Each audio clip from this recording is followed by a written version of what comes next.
Assalamualaikum warahmatullahi wabarakatuh. Selamat pagi anak-anak. Semoga senantiasa dalam kesehatan, dalam kondisi yang fit, dalam kondisi yang berbahagia. Insyaallah. Hari ini kita masih membahas mengenai teks cerpen ya. Untuk apa yang kita pelajari hari ini yaitu menelaah struktur dan aspek kebahasaan cerita pendek. Ya, kita lihat, diperhatikan ya.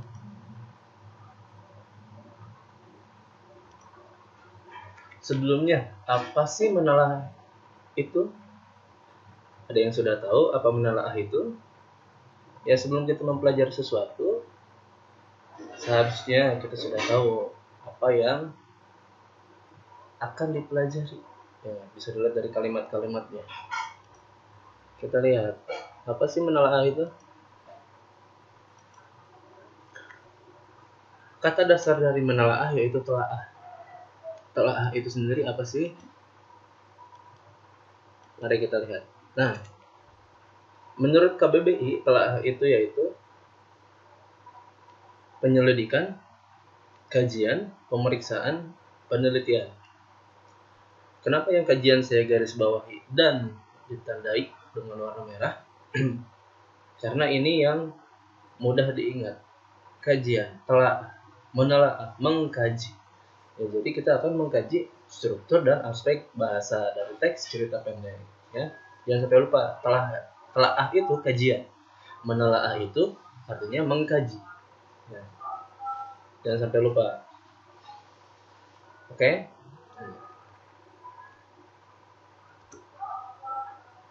Sampai sini sudah paham ya apa itu menelaah? Lanjut. Nah, kita langsung saja ke struktur teks cerpen. Jika 2 minggu lalu kita membahas mengenai unsur pembangun cerpen, ya, unsur pembangun karya sastra khususnya cerpen, ada berapa? Ada 7. Tema, latar, alur, sudut pandang, apa lagi? Gaya bahasa, amanat, baru 6. Tema, tokoh dan penokohan, alur, latar, sudut pandang, gaya bahasa, amanat. Nah, di sini kita akan membahas struktur. Struktur itu apa sih? Ya seperti struktur bangunan, fondasinya. Ya. Fondasinya, jika diibaratkan bangunan, struktur ini fondasinya. Unsur-unsur pembangun cerpen itu bahan-bahannya. Ya, jika kita membuat rumah nih, kita kan butuh fondasi. Itu strukturnya. Bahan-bahannya apa? Jika dalam membuat rumah, semen, pasir, dan sebagainya. Ya. Begitu pula dengan cerpen, strukturnya ada apa saja? Orientasi, rangkaian peristiwa, komplikasi, resolusi. Unsur pembangunnya, ya unsur-unsurnya yang 2 minggu lalu kita pelajari. Nah, kita fokus ke struktur sekarang. Orientasi. Dalam orientasi itu ada apa sih? Ada penentuan peristiwa, menciptakan gambaran visual latar, atmosfer, dan waktu kisah, pengenalan karakter dan arah menuju komplikasi. Ya. Di sini gambaran visual itu penglihatan latarnya, atmosfernya seperti apa, suasananya seperti apa, dan waktu kisah. Contohnya, pada suatu hari, udah mulai ya gambar visualnya pada suatu hari, atau pada zaman dahulu kala, atau pada tahun 1980, sudah ada tuh latar waktunya ya. Hiduplah seorang anak kecil penggembala. Nah, sudah ada tuh karakternya, ya, pengenalan karakter.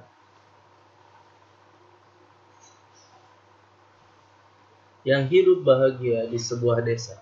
Oh, udah ada tempatnya segala tuh, ya. Itu yang namanya orientasi.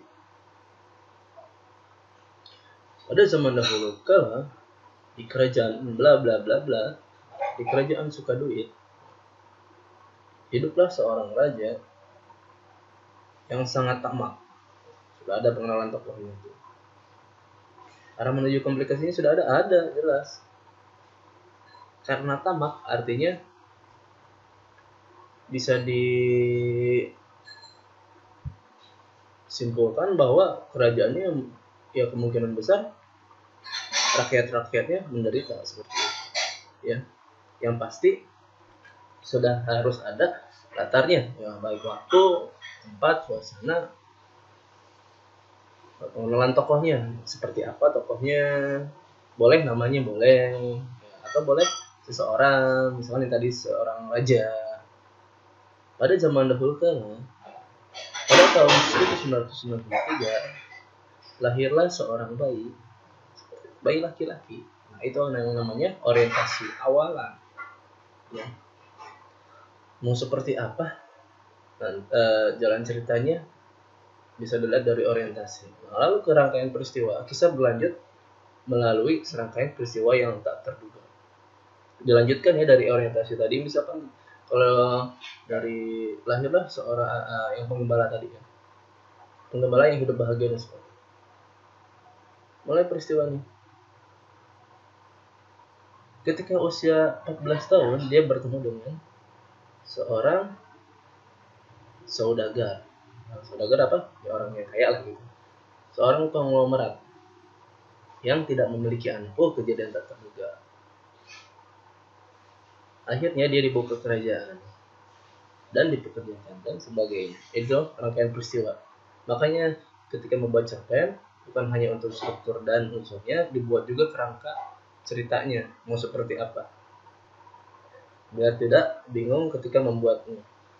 Komplikasi bukan penyakit ya. Komplikasi di sini itu konflik atau masalah yang mempengaruhi latar waktu dan karakter tokoh. Tokoh utama mengarah ke solusi. Ya. Konfliknya apa saja? Masalahnya dengan siapa saja? Misalkan penggembala tadi. Akhirnya penggembala tersebut ternyata bertemu dengan ibu kandungnya yang ada di kerajaan tersebut yang menjadi salir raja. Misalkan. Nah, itu kan konflik batin juga tuh. Paham ya? Komplikasi isinya konflik. Jadi untuk orientasi isinya awalan ya ada pengenalan tokoh, latar, suasana, waktu. Untuk rangkaian peristiwa ya peristiwa yang ada. Ya, serangkaian peristiwa, cerita-cerita yang ada di dalam cerpen. Inti ceritanya, komplikasi sudah mulai nih ke puncaknya nih. Konflik atau masalah yang namanya sudah ke puncak pasti nanti akan turun. Ya, sudah mulai. Masalahnya. Memori latar waktu dan karakter tokoh. Ya bisa jadi waktu karakter tokohnya bisa menjadi baik atau menjadi jahat dan sebagainya. Atau bisa jadi tetap netral seperti itu. Walaupun ada pengaruhnya sedikit. Ya, orientasi rangkaian peristiwa, komplikasi. Terakhir resolusi. Kalian kan sering nih resolusi untuk tahun depan, untuk tahun 2021 apa? Ini solusi untuk permasalahan yang ada. Diingat saja, resolusi itu solusi untuk permasalahan yang ada dalam cerita tersebut. Ya, utamanya dalam konflik. Ya, dilihat dari konfliknya. Konfliknya apa? Ya, solusinya apa? Seperti itu ya. Ini cara pengarang untuk mengakhiri cerita. Nah, jadi ada 4 struktur teks cerpen, mulai dari orientasi, rangkaian peristiwa, komplikasi, dan resolusi. Tadi sudah saya beri juga contohnya ya. Paham ya sampai sini?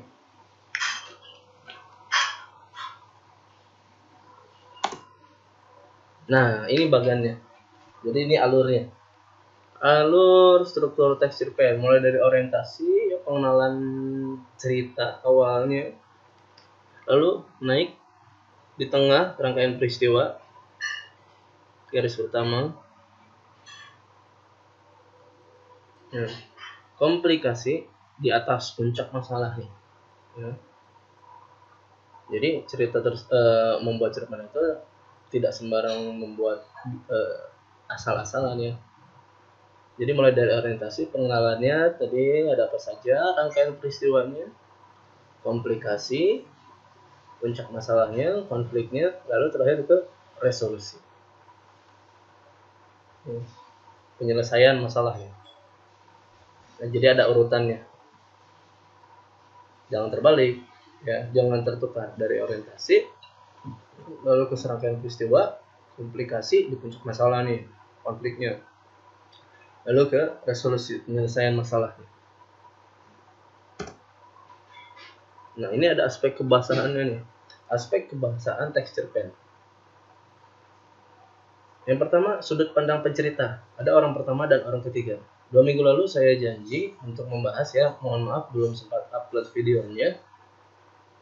Insya Allah dalam waktu dekat akan saya upload karena memang pembahasannya agak panjang. Sudut pandang dan penggunaan majas, gaya bahasa. Ya, 1 dan 5 ini akan dijelaskan dalam video terpisah pula. Seperti janji saya 2 minggu lalu. Insya Allah. Doakan saja agar cepat bisa upload. Ya, bisa unggah video. Sudut pandang pencerita, ada orang pertama dan orang ketiga. Ya, spoiler saja. Orang pertama itu ada pelaku utama. Ya, ada sebagai pendukung. Orang ketiga juga ada sebagai pelaku utama, serba tahu, ya, dan sebagainya. Nanti saya jelaskan. Dialog ini boleh nggak sih dicerpen, Pak? Boleh. Siapa yang bilang tidak boleh? Tapi jangan dalam cerpen itu semuanya dijadikan dialog. Kenapa? Karena jika semuanya dijadikan dialog, itu namanya naskah drama. Ya, kan namanya juga cerita, narasi, naratif. Ya, dialog itu boleh dimasukkan tapi hanya beberapa saja. Misalkan dalam sebuah kondisi, dalam sebuah situasi yang mengharuskan ada dialog agar tidak terlalu monoton bercerita saja. Seperti itu ya. Itu juga untuk menunjukkan waktu kini dan lampau. Ya. Lalu kata benda khusus bermakna kuat dan khusus. Contohnya bukan beringin ya, ini beringin atau trembesi. Itu sebuah pohon. Jadi pohon itu kata umumnya, kata benda umumnya pohon. Kata benda khususnya beringin. Seperti gini, kata benda yang merupakan benda hidup, ikan. Ikan itu kata benda umum. Khususnya apa? Ikan. Ada ikan lele, ada ikan mujair. Ya, agar maknanya lebih kuat. Ya. Ikan itu, contohnya nih, ikan itu bisa hidup di lumpur. Yang mana ikan yang bisa hidup di lumpur? Lele kan? Seperti itu. Ya, salah satunya lele. Jadi dikhususkan agar maknanya lebih kuat. Ya. Lele itu bisa hidup di lumpur. Seperti itu. Paham ya untuk kata benda khusus? Nah. Lalu uraian deskriptif yang rinci. Masih ingat pelajaran kelas 7? Teks deskripsi? Masih ingat atau lupa? Nah, uraian deskriptif ini kita garis bawahi deskriptif. Ya, sifatnya deskripsi, menggambarkan. Ya. Jadi deskripsi itu apa? Menggambarkan. Deskripsi yang digunakan untuk menggambarkan pengalaman, latar, dan karakter. Ya. Contohnya nih ya, apa yang dirasakan tokoh dalam cerita tersebut. Ya, misalkan tokoh tersebut mencium bau apa yang rinci. Contohnya ketika melewati bak sampah, Andi, kita katakan Andi ya, ketika melewati bak sampah, Andi mencium bau yang sedap. Tidak mungkin kan yang namanya melewati bak sampah mencium bau yang sedap. Harus rinci. Mencium bau yang tidak sedap karena melewati bak sampah. Ya, seperti itu ya. Atau ketika seorang tokoh melihat sebuah benda yang disukainya. Contohnya seorang tokoh menyukai baju. Nah, baju ini ukurannya sekian. Warnanya apa? Nah, gambarnya apa boleh? Dan sebagainya. Itu ya uraian yang deskriptif, menggambarkan sesuatu yang rinci. Penggunaan majas. Nah, saya janji insya Allah minggu depan secepatnya akan saya unggah video mengenai sudut pandang pencerita dan penggunaan majas. Yang terakhir, penggunaan pertanyaan retoris sebagai teknik melibatkan pembaca. Sebenarnya materi ini bisa kalian lihat di buku siswa tentang cerpen. Ada kok. Kalau kalian mau baca, sebetulnya ada. Semua materi ini saya semua materi ini ada di buku siswa, ya, di buku paket kalian, buku paket bahasa Indonesia. Jika kalian mau baca sebetulnya ada seperti itu. Penggunaan pertanyaan retoris sebagai teknik melibatkan pembaca. Ketika kita membaca sebuah cerpen, ya, ini khususnya cerpen ya, bahkan novel sekalipun, pasti ada pertanyaan-pertanyaan retoris. Contohnya seperti ini. Karena untuk pengarang itu ingin pembacanya ingin pengarangnya ingin pembaca seakan-akan hidup di dalam cerita tersebut. Contohnya ya,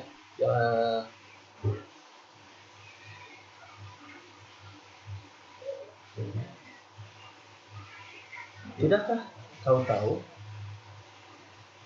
betapa aku sangat menyukaimu? Contohnya, atau yang ada di dalam buku paket kalian seperti itu, ya.